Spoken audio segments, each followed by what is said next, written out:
That's what we're doing this morning. Karibuni sana, and thank you for being here with us in the room. Our audience on KTN is here, and we're getting into things this morning. Joe Kamanya, Dennis Aseto, Ndroko, as we get into the conversations, we're looking at the missing ballots. And you say, is there one missing? No, the forgotten ballot is what we'll be talking about today.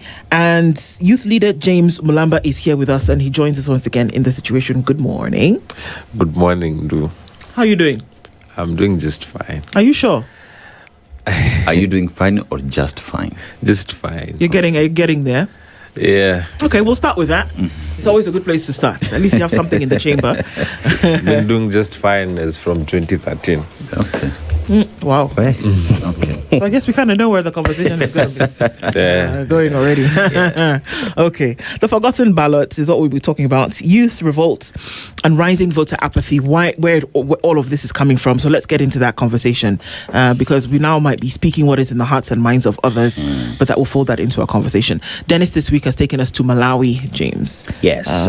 Malawi is home to one of Africa's Great Lakes, so Lake Malawi. And in that lake, different species of fish, as well as fact that you can enjoy some of the best sunsets on that lake. The proverb that you get from Malawi: an umbrella cannot stop the rain, but it makes us stand the rain. An umbrella cannot stop the rain, but it makes us stand the rain. How would you interpret it? An umbrella cannot stop the rain, but it helps us stand the rain. Yeah. I don't know, it appears as self-explanatory to me that, well, an umbrella cannot stop what is to come, but it can shield you from what is to come. And I guess that's it. I don't want to overthink it. Okay. Sawa. Is the youth ballot is that idea of a youth ballot fast disappearing from the hearts and minds of many a Kenyan at the moment? Before we get to that conversation, I think it'd be probably pleasant or in order. Okay. Yeah, that's the word I was looking for. To at least give some unpacking of what Ruto said in the speech yesterday. Then get to the conversation. Because they might tie. I was getting to that, but okay. Let's do it your way. We're open. So the president's speech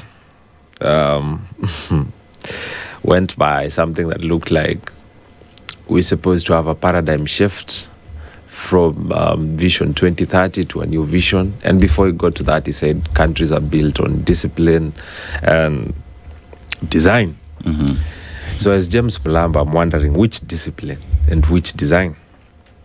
Because if it's the discipline of buying legislators to impeach Gachagua, then I wouldn't want that discipline. If it is the design of state capture of independent institutions, as James Mulamba, I do not want that design. If it is the design of scandals from the fertilizer to the oil scandal, then I do not want that design as James Mulamba. On the second premise, the president says we should defend the constitution of Kenya and protect it because there are those that fought for it. Then I wonder, when did the president start supporting the constitution? Last I checked, he decampaigned it and he was not for the constitution 2010. And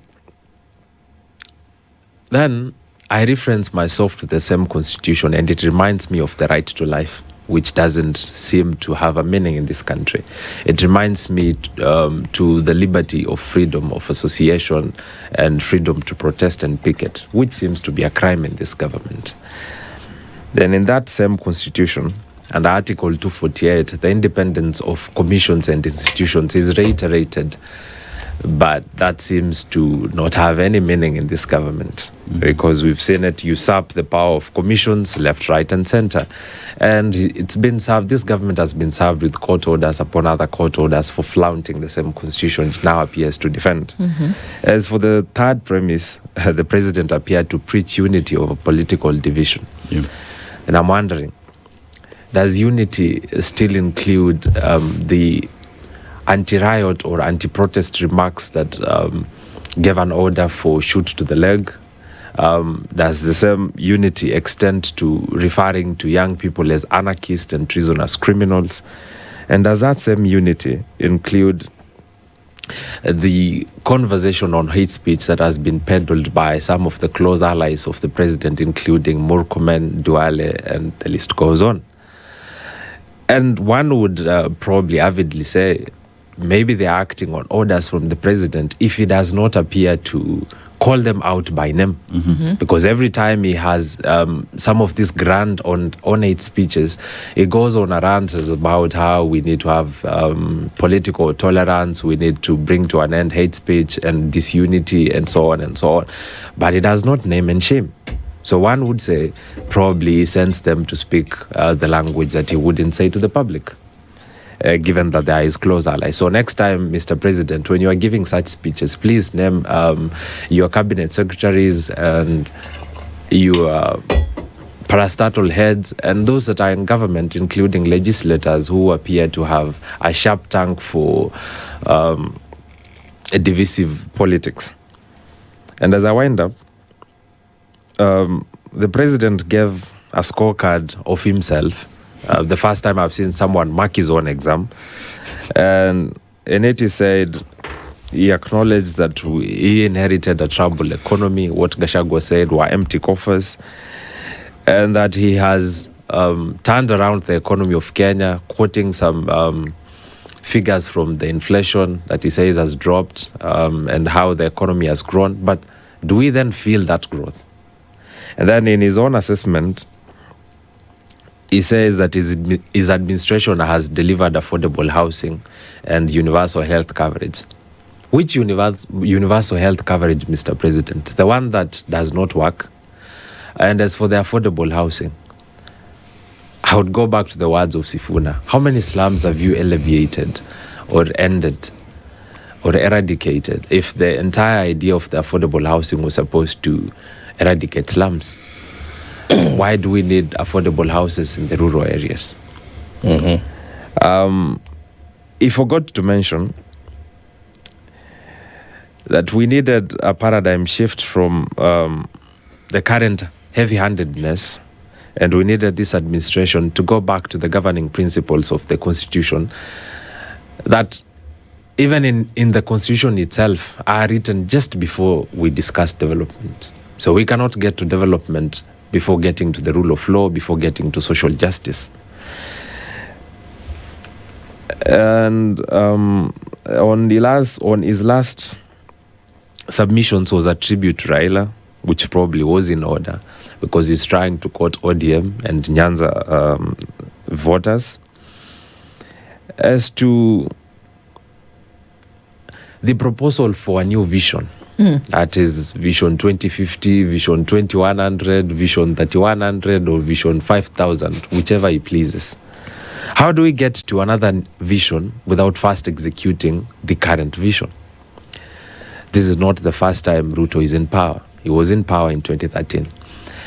His administration back then, because he was voted in as a deputy president, and he had equal control of our governance and government rhetoric, just as it does today, seemed to give a wide berth to Vision 2030.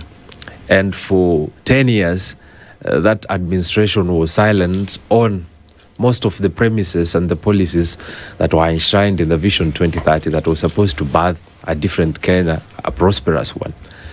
And after he took power in 2022, when he now has the ability to influence the conversation into the development of this country, we've not had him reference Vision 2030. Well, not until yesterday. So we wonder, how do you come up with a new vision without first executing the first vision? Well, James, thank you for the address. Yes. And I'm listening to you and I'm wondering, and I think a lot of Kenyans as well, what is it that, because people are disgruntled, people are very dissatisfied with how the president conducted himself yesterday and the speech that he gave. I think it could be rated as one of the very disappointing lackluster performance. Yeah. And so perhaps to you, as a person who seeks to see a well-governed country, a well-implemented constitution, with respect to the rule of law, better management of our tax, better operation and conduct of all the state agencies, ministries, departments, everything, having a country that runs as Kenyans wished for it to, guided by the constitution. What would be the things you would say you are expecting to hear yesterday substantively from the president that would have convinced you that indeed the president is in touch with the reality of the nation? One, I would expect Mr. 6 months to actually give us a timeline that works. That's one. For policy implementation and completion of projects. Secondly, I would have wanted the president to address the issue of unemployment and the stopgap measures or long-term measures his institution is putting in place to solve this. And I would have wanted the president to address the issue of the cost of living and the interventions from his government to address the same. I would have wanted the president to at least fire some of these cabinet secretaries who've proved to be incompetent or unwilling to perform the duties for which they are mandated by the offices, including CS Murkomen, CS Duale, and some other non-performing cabinet secretaries. But he wouldn't, because he rewards loyalty and he's keeping them close so that they can campaign for him prior to 2027. I would have expected him to issue some economic interventions, policy changes. I would have expected the president to address the issue of nurses that are on strike. I would have expected the president to take a different stand on Imenti Forest, because he's been pushing to have a state lodge, a golf course, and an airstrip at Meru. And I do not understand why they need to clear forest for this. You want to tell me that in Meru, the only land available to build this state lodge and this airstrip is in the middle of a forest, while his administration is preaching the conversation about planting more trees. How then do we achieve 15 billion trees if we are cutting the 100 that are at the moment? And I would have expected the president to acknowledge that is a one-man show government, just like Professor Njuguna Ndung'u said, the ex-CBK boss, and the former Minister for Treasury. You would have expected him to say that? You would have expected him to say, I am in control of everything and I do everything myself? Yes, I would have expected him. I would have expected him to subtly make some allusion to that and probably admit that he's been wrong on this and at least give some breathing space to those under his administration or below him, because he's not giving his cabinet secretaries time to make decisions or implement the same. He is not as easy on the legislators allied to his political party, and is not easy on anyone. As Professor Njuguna Ndung'u said, this government is functioning on fear and fumes, and they are not delivering. Because fear has a different way of working up your mind. You wouldn't come up with decisions that you think or policies that you think are best for the people of Kenya, because probably the president wouldn't approve of them. I mean, when I look at a vision for a country, the vision is not for the leadership. The vision should encapsulate the people, that the people should consume the vision, then help the government of the day carry that vision to fruition. Every other time when we talk about China and everything else, we just need to pause and look at the vision that they have and what successive governments have done to implement visions that were set by previous governments. It is from one government to the other to implement that vision. Now, Kibaki came with Vision 2030, implemented it, left, expected that the next government would then take that vision and implement it. Here we are now moving away from Vision 2030, we're coming to Vision 2060, But the question that many are asking, including the young people today, is how am I part and parcel of the cog that forms this engine that then propels that vision into fruition? Because from where it is we sit, Mulamba, is this, like what you say, a one-man show? And if it's a one-man show, how do the 55 million Kenyans help implement it? Well, we are in an interesting situation as a country. And unless we retake control and governance of this country, we will not be able to implement the visions that will be set by successive governments. Because if that same government has no interest in that vision, it just needs to set an agenda. It needs to have a distraction. It needs to come up with a PISOP. It needs to come up with something to be discussed. It is not trying to come up with a blueprint for economic development in this country, but is coming up with a conversation that would probably give it a second term in power. That's exactly where the problem is. And there's little regard for the citizens. And we've seen that with public participation in this country. We give our opinions on most of these things by way of attending public participation. We vote on certain policies. We vote on certain directions we need as a country. And that public participation exercise amounts to nothing. And our collective decision on that particular public participation is not considered. So at the same time, when you have a heavy-handed president who wants to control everything and who is a know-it-all, you are in a difficult position as a country. And as a citizenry, you are almost on the verge of giving up. And we have to reclaim this country so that our voice now appears to matter, because representation in this country does not even matter. If your legislators are bought, if the judiciary is captured, and if most of these independent commissions and offices are captured, then where then is the voice of the common mwananchi? Now, on that verge of giving up, James, is where you find the majority of the population, the youth, who are told the future belongs to them. Yeah, sure. And as we talk about 2060, that is the future, which should belong to the youth. Therefore, you'd expect, as Dennis says, that this Vision 2060 is birthed largely by the ideals of the youth, because that nation we want to build is a nation for them. So they should be the one who should birth to it. And I think the president said that great nations have been built, have been generated, have been developed, because this is work that goes into it by people who own and say, this is where we want to go. Out of discipline. Out of discipline, and not out of guesswork, which I think he's doing a lot of guessworking. Now, when you look at it, James, today's Kenyan youth, in my opinion, stand firmly against this regime. And they're saying, must go, must go. They seem to have declared Ruto is the outgoing president in a record 1 year, 1 week to come. Today is the 31st of July. So that is one. Two, the youth have been treated as a political tool. Everybody who comes out to talk about their aspiration for presidency, they are yearning and trying to implore on the youth for vote. And yet, they treat the youth as people to be rescued, to people to be helped, but just numbers to help them win. And I think that's why we end up with a lot of youthful political casualties, in my opinion. After a regime ascends to office, there are no take-homes for the youth.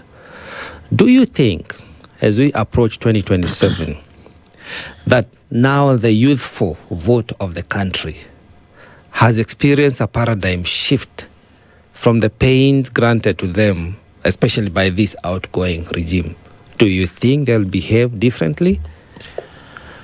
You see, there was a time I used to hate William Ruto. Well, I still do. But at that particular time, I did not realize that we needed a bad president to invoke in us or evoke in us emotions or the civic consciousness to actually show up to vote. And there was a time when the young people of this country were disconnected and disengaged from politics. It appeared to be a game for the elite. It appeared to be way out of our league. And we had reserved this for our parents and those that were older than us. And in that zero wisdom, we had lost an opportunity in 2022 to make a decision when it mattered. And we regretted that decision a few years later, actually 2 years later. And at that particular time, we, in our disengagement, we lost a chance to shape the narrative and the conversation as we are today.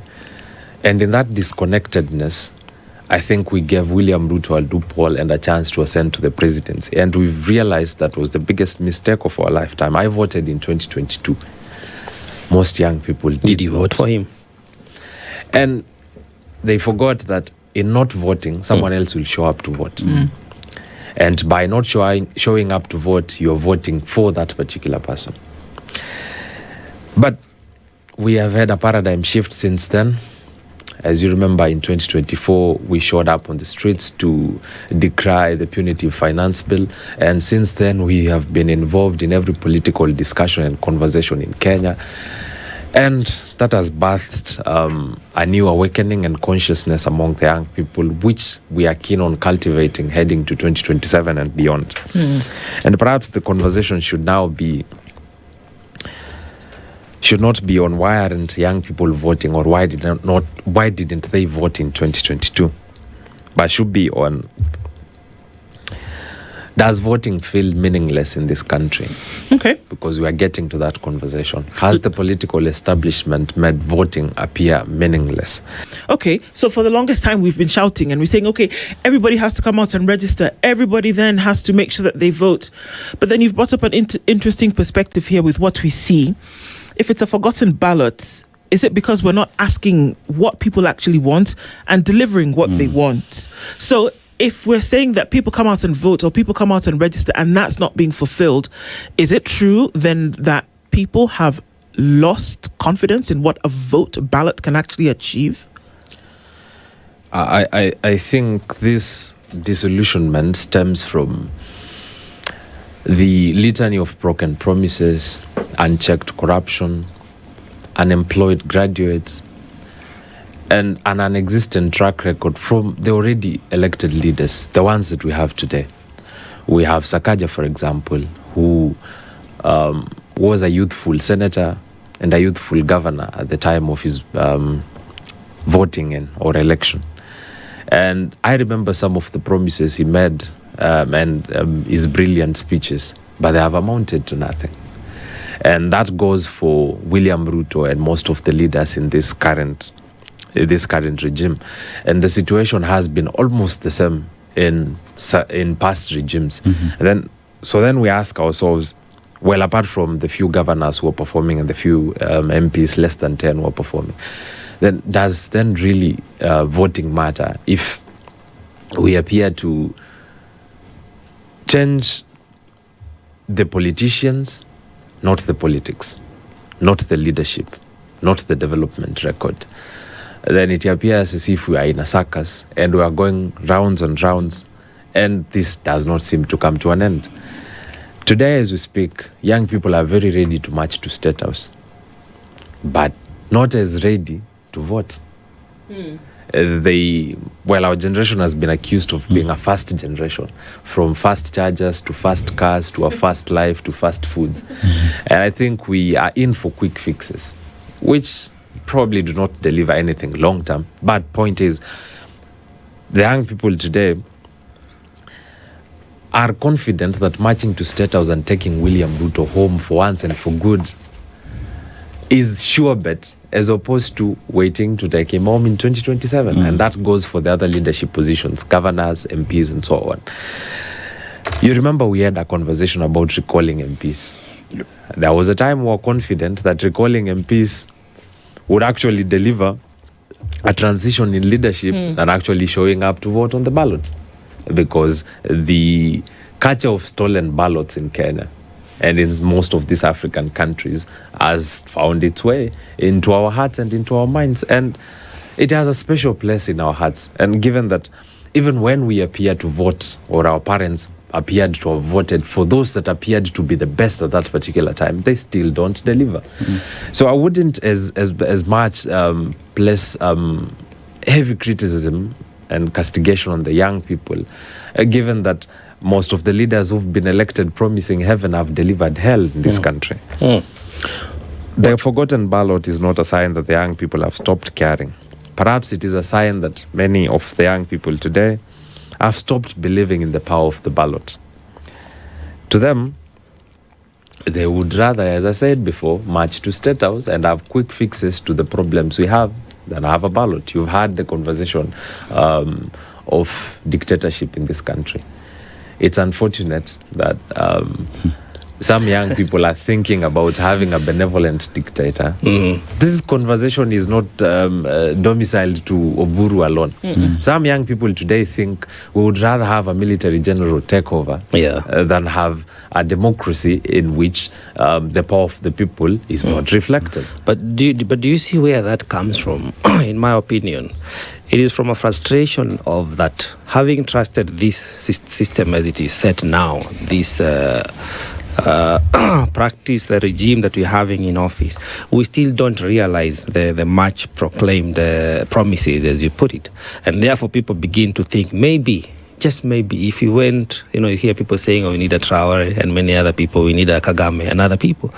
So that could be the frustration where this is stemming from. Not that I agree with it. I don't also agree with it. Yeah. And if that is the case, to recalibrate the youthful vote, for people to feel invested in the process, is it about time we start appreciating the power of that vote? As you rightly put it, bad leaders are elected by people who do not show up to vote. And today, we have had moments whereby the youth have in one or the other seemed to prompt or to front a presidential candidate. Remember, around June 2024, people started saying Matiang'i should be the youth president. And it was quite a popular affair, but that faded as soon as fast as it came. I don't know whether it is still the first generational thing, fast charger, fast come, fast go. Matiang'i was not our candidate. But he did. Some people the conversation was there. Social media. Yes. And many other people have come. Now we also have Sifuna. At some point we had Natembeya. Every now and then you find a movement, a wave that seeks to front an icon of change, because I think that is what people are looking for, an icon of change. This is a person that we believe or we hope can help us send the outgoing president, William Ruto, home. But I worry, James, that we could be, or the country could be organizing on sending William Ruto home, only to replace him with another classic problem. Should it be that today the youth are saying, for anyone who wants to be a president of this great nation of ours, they must be in touch with the following issues and articulate how they intend to resolve those issues, so that way the youthful vote will have created a criteria, a checklist of presidential aspirants, and then from that you do a check-off. What do you think? I think you taken me to the conclusion of this discussion just as we were beginning. Right. But that speaks to the youth revolt and the conversation about a new dispensation of leadership and new metrics for judging leadership that we've discussed on social media and on ground for a while now. Our organic civic spaces and the push for voter registration and the narrative we are pushing today, we've set the agenda and the exam for anyone who wants to lead Kenya. I don't think we are the first generation that has come up with a new, marking scheme for leadership, but we are doing quite well with that conversation. Today we are saying development is good, but we would rather have moderate development and vote in a leader who cares about social justice.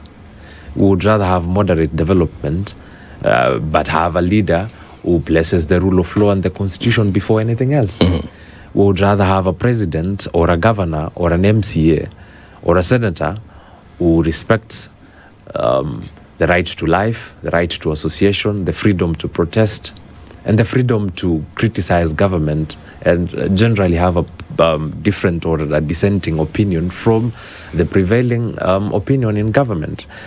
And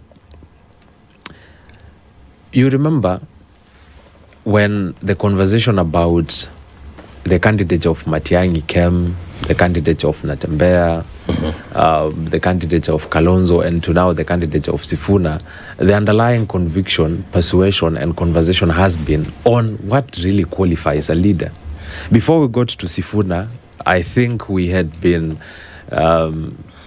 presidential hunting. I'm a president hunting, if you may. We had not settled on Matiang'i. We had not settled on Natembeya. We had not settled on Kalonzo or Gachagua. But there seems to be a consensus now about Sifuna, because most of the qualities we articulated back then that we thought were befitting for president have been found in Sifuna.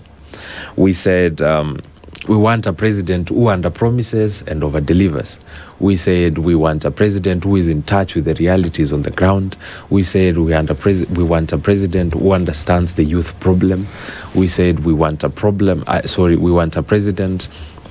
who at least has walked this path before and feels the pinch of the shoe. And we appear to have found that voice in Sifuna and in Linda Mwananchi. Probably, I think they've said they would have a collaboration between them or a coalition between them and the united opposition, and they will front one candidate in the end as the presidential flag bearer. We pray and wish that candidate is Sifuna. Perhaps, maybe with their wisdom, they would think maybe Gachagua or Kalonzo is better placed. But I warn them, if they pick Gachagua for us, the young people are not going to vote in 2027. Because we don't see Gachagua as any different from William Ruto. If you ask me as James Mulamba, I will tell you that Gachagua and William Ruto are cut from the same cloth. He may be instrumental in delivering or ushering in a new dispensation and a new regime, given that he is a good mobilizer, and that he has numbers, the ones he professes. But as a president, I think he's not a presidential material. And for Sifuna, beyond being active in the revolt against the regime, in your opinion, has he pronounced himself on how he would resolve, for example, the economic crisis we are in today, which seems to be the crux of the matter? Listening to Sifuna the other day, I think I was quite disappointed. Some people have found reason to admire his presentation at the Explainer, but I haven't. The performance was dismal. If you'd ask me, I think maybe he had not researched before he got to that interview, or he was being nonchalant about it, or he did not want to blow his own trumpet, or perhaps he is cautious on making himself the know-it-all. Maybe he's learning from Ruto. He does not want to sound as an expert in everything. So in his humility, he wants to perhaps give a chance to those that understand different sectors better than him to offer their expertise and share their experience with Kenyans. But he should not forget that as a president, we at least expect him to have a grasp of every sector in Kenya. We expect him to understand how healthcare works and how to reform it. We expect him to understand the problems or the underlying policy issues in education, and how at least have an idea on how to solve them. We expect a president who's well-rounded, who at least understands the reforms that are needed in agriculture, and at least has a grounding of matters economics, because countries fall and rise on economics. And for him to appear clueless on the same was actually an exposure of his lack of preparedness, or his probably to some people level of unseriousness. We expected him, myself, I also expected him to at least have a background on economics and at least share what he knows with us. Sifuna is not a newbie in politics. He has been in politics for almost 15 years, even before he got elected. At least he has a grounding in economics. Or maybe he's telling us that he had no care for economics and he was not ready for the presidency, because that is how it is coming out. That this is something we are pushing on him and he was not ready for it. I mean, we also find ourselves where, like we just highlighted, economy is up there. Cost of living is what each and every single Kenyan is talking about. But that if that is the agenda of the people, is that the conversation then that the people, the young people, are having with Sifuna, that this is our agenda and you must push it. You must have a background. You must, in one way or the other, have these as the basis upon which then you propel your presidency to us, that everything we've been treated to agenda that is being set by those playing politics. But is it about time then that the young people will come out to vote? They will come out in numbers because finally the agenda that they have set themselves is being picked and then form the conversations moving towards 2027. Let me start by a quote I came across. I was doing my research for this interview. It goes this way. A generation that can mobilize online in hours is not apathetic. It's just unconvinced. And Sifuna mentioned that he will have a team of experts who will sit down and ponder on the economic path, policies, and future of this country. And in the end, they will come up with a blueprint that he needs to share with the country. That sounds noble, but we need to remind him that as young people and as the majority in this country, we have been on the sidelines for a very long time. I think this is a golden opportunity for Sifuna to form a caucus of the young people who would share their inputs in the new blueprint, in his manifesto, in his economic agenda. And we also need to sign a youth charter. The idea of a contractual ballot with Sifuna, if he is designated as the flag bearer of the United Opposition. And we will hold him accountable with that youth charter. And we will ensure that we win as the young people of Kenya, because our votes must matter for something. We will push a conversation on ending unemployment. We will push a conversation on manufacturing and industrialization. We will push a conversation on free education. We will push a conversation on universal healthcare. And of course, we will push a conversation on getting capital and accessing capital in this country. Because that has been our biggest impediment to economic growth as a citizenry. And I hope and believe we'll get to that bridge.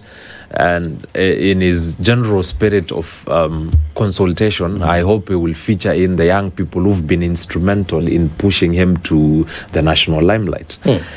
And it's befitting because the young people have, in a way, given him a political lifeline. Because in our conversations, we challenged campaign financing. And that has propelled him, because you remember the conversation about how Sifuna does not have money to campaign and why, or how you need 7 billion shillings to campaign. Yes. And we came in his defense and said, you actually don't need that money. And we will support you with our few coins. And we've been fundraising to his pay bill. And we have challenged the conversation and the narrative countrywide. And for the first time, I think leaders are considering fundraising from the people to vie for elective office. And we are pushing the conversation to Kenyans that it's actually okay to not have funds. It's actually okay to not have billions to campaign. Because that's not what it's about. Yeah, essentially, is what we're saying. Yes, because that is not a metric for good leadership. Okay. And when you don't question the source of these campaign funds, and when you are busy dining with that particular candidate, and you forget to oversight them, if thinking that oversight and accountability starts when you elect them, that's how you start losing power. All right, but it's interesting, James, because if we understand what the problem is, sometimes, the hand of the axe is made is usually mostly wooden, and it is used to chop down the entire forest. So having one of your own, in a manner of speaking, is not necessarily an assurance that you'll be taken care of. And I could reference the 2022 campaigns. The outgoing president, William Ruto, made a constituency of the hustlers. Yeah. So it was about the haves and the have-nots.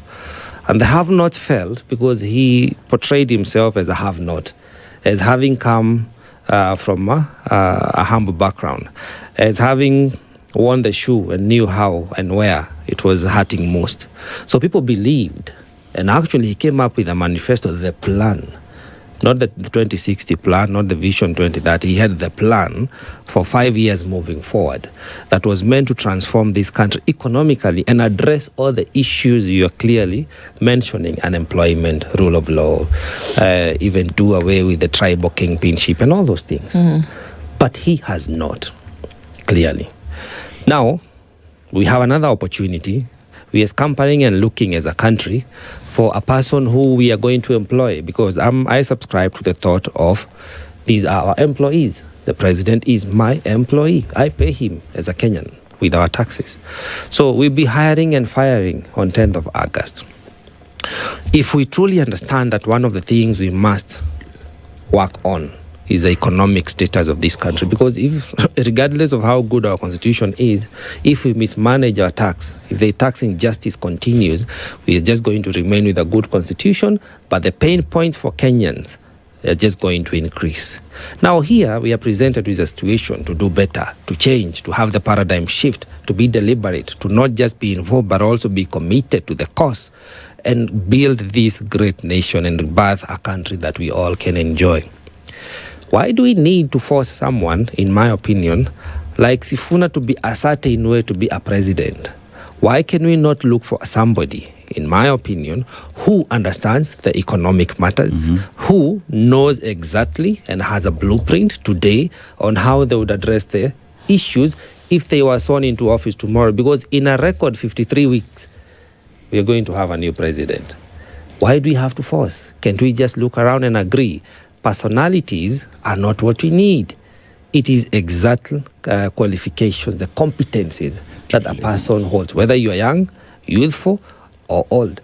So long as you can do the job, we hire you to do the exact job you want. We don't need to hire somebody that we like. We need somebody who is competent enough to take care of everybody according to the rule of law. I have been quite pragmatic with this Sifuna wave, given that I have not attended any of his rallies. I follow them online. I think it just caught me by surprise that Kenyans wanted Sifuna as president. And perhaps they cited his clean record. He has no corruption scandals. He is a respecter to the right of life and to the constitution. And he has voiced his support for the rule of law. He is egalitarian, or so he says. He understands the problem given his criticism for the current government. And he has the charisma, he has the conviction and the youthful energy to transform this country. That's what's going for Sifuna as at the moment. As for the grasp of the weighty national issues, including policies that need a shift or a change, reforms that are quite necessary at the moment, and the economic shift that we need as a country, I think I have not gotten that as of yet from him. Maybe we will get to that. But I have to remind you that every election is a guesswork.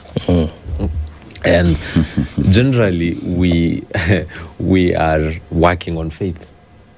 It's a leap of faith for any candidate you decide to elect. They may be your uncle, they may be your father, they may be your cousin, they may be your bosom buddy, but in the end, you don't really know them until they capture power.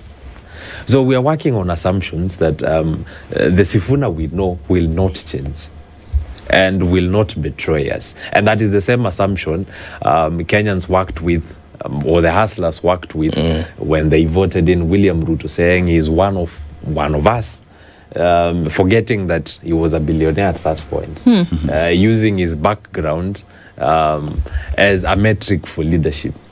And there is economic blueprint that promised heaven to Mama Boga and Baba Boda. But I think it boils down to character for me. I know we want to run away from personalities, but you cannot forget that leadership is as well driven by your personality and your character. William Ruto was not exactly the best suited candidate in 2022. I don't know how people fell for him because I did not vote for him. His character was questionable way before 2022. How we were convinced by promises, a beautiful manifesto, an economic blueprint, and whatever Uhuru Kenyatta refers to as Mudomo Tamutamu, I am yet to fathom. So if people know what they don't want, why does it seem so difficult then to then be able to bring in what you do want? Yeah. Because you can be hoodwinked. I can come and, spin a great tale to you today, and for some reason you fall for it. But from all of this, I think it's very clear what Kenyans do not want. And usually to then be able to ensure that what you don't want comes into play, you have to get in what you do want. Mm-hmm. So what do Kenyans want? At this point, I think they want better leadership, and to them, better leadership is an implementation of the Constitution, a respect to the rule of law, equality, social justice, and a president, a character or a governor or a senator whose word is bankable. And I think we are having that conversation. But we have not gotten there yet, because if we've not beat tribalism, if we have not beat the heartbeat of this country, because tribalism has been used as the core mobilization strategy, we are not there yet.